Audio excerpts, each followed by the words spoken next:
আসসালামু আলাইকুম। আশা করি সবাই ভালো আছেন। আজকে আমি আপনাদের সাথে শেয়ার করব নতুন মজুরি কাঠামো সংশোধনী 2023 অনুযায়ী কিভাবে একজন গার্মেন্টস কর্মীর বেতন হিসাব করবেন, সেই সাথে কিভাবে মূল মজুরি এবং ওভারটাইমের হার বের করবেন। আমরা ধরে নিই গার্মেন্টস কর্মীর নাম জেরিন। সে একজন সহকারী সুইং মেশিন অপারেটর।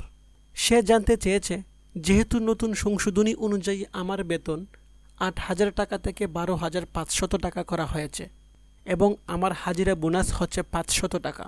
এখন আমি যদি 100 ঘন্টা ওভারটাইম করি তাহলে আমি সর্বমোট কত টাকা বেতন পাব? খুবই গুরুত্বপূর্ণ একটি প্রশ্ন। আমি এই প্রশ্নের আলোকে ভিডিওটি তৈরি করেছি। এখন আপনারা যদি এই ভিডিওটি শুরু থেকে শেষ পর্যন্ত দেখেন তাহলে এর সম্পূর্ণ হিসাবটি বুঝতে পারবেন। সাধারণত একজন গার্মেন্টস কর্মীর বেতনের মধ্যে 5টি ভাগ থাকে। 1. মূল বেতন। 2. বাড়ি ভাড়া। 3. চিকিৎসা ভাতা। 4. যাতায়াত ভাতা। 5. খাদ্য ভাতা। এখানে একটি কথা বলে রাখা ভালো, গ্রেড ভিত্তিক বেতন অনুযায়ী মূল মজুরি এবং বাড়ি ভাড়া পরিবর্তন হবে, কিন্তু অন্যান্য ভাতাগুলোর কোনো পরিবর্তন হবে না। বেতন হিসাব করার জন্য শুরুতেই আমাদের মূল মজুরি বের করতে হবে। আমরা জানি মূল বেতন বের করার নিয়ম হচ্ছে মোট বেতন বিয়োগ 1850 ভাগ 1.5। কিন্তু এখন মজুরি কাঠামো নতুন করে সংশোধিত হওয়ায় এই সূত্রটিতে একটু পরিবর্তন এসেছে। নতুন সূত্রটি হচ্ছে মোট মজুরি বিয়োগ 2450 ভাগ 1.5। হয়তো এখন আপনাদের মনে হতে পারে এই 2450 টাকা কিভাবে আসলো। আমরা যদি আগের সূত্রটি একটু লক্ষ্য করি তাহলে বুঝতে পারবো। আগে চিকিৎসা ভাতা ছিল 600, যাতায়াত ভাতা ছিল 350 এবং খাদ্য ভাতা ছিল 900 টাকা। এই সব মিলিয়ে হচ্ছে 1850। এখন এই ভাতাগুলো নতুন মজুরি কাঠামো অনুযায়ী সংশোধিত হয়েছে। ফলে চিকিৎসা ভাতা 750, যাতায়াত ভাতা 450 এবং খাদ্য ভাতা 1250 টাকা হয়েছে। এই সব ভাতা মিলিয়ে হচ্ছে 2450।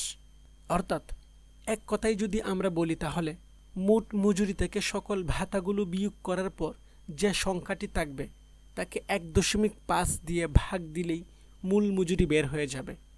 সুতরাং 12,500 বিয়োগ 2450 ভাগ 1.5 সমান 6,700 টাকা। এই 6,700 টাকাই হচ্ছে মূল মজুরি। এরপর হচ্ছে বাড়ি ভাড়া। যেহেতু নতুন সংশোধনী অনুযায়ী বলা হয়েছে মূল মজুরি 50% হবে একজন গার্মেন্টস কর্মীর বাড়ি ভাড়া, সেহেতু 6,700 ভাগ 2 সমান 3,350 টাকা। এই 3,350 টাকাই হচ্ছে বাড়ি ভাড়া। এখন যদি আমরা 5টি ভাগ অনুযায়ী সাজাই তাহলে আমরা দেখতে পাবো মূল মজুরি 6,700 টাকা, বাড়ি ভাড়া 3,350 টাকা, চিকিৎসা ভাতা 750 টাকা, যাতায়াত ভাতা 450 টাকা এবং খাদ্য ভাতা 1250 টাকা। সব মিলিয়ে হচ্ছে 12,500 টাকা। এখন আমরা ওভারটাইমের হার হিসাব করে বের করব। ওভারটাইমের হার হিসাব করার সূত্র হচ্ছে মূল মজুরি বিয়োগ 208 গুণ 2।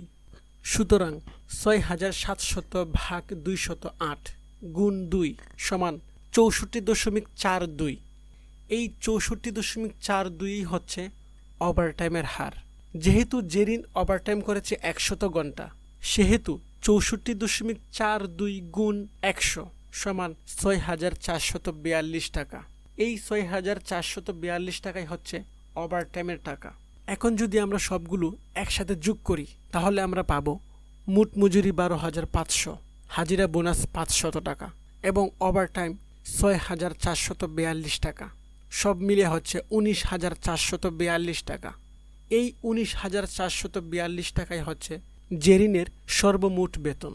সুতরাং এই ভিডিও থেকে আমরা শিখলাম কিভাবে মূল মজুরি বের করতে হয়, কিভাবে বাড়ি ভাড়া বের করতে হয় এবং কিভাবে ওভারটাইমের হার বের করতে হয়।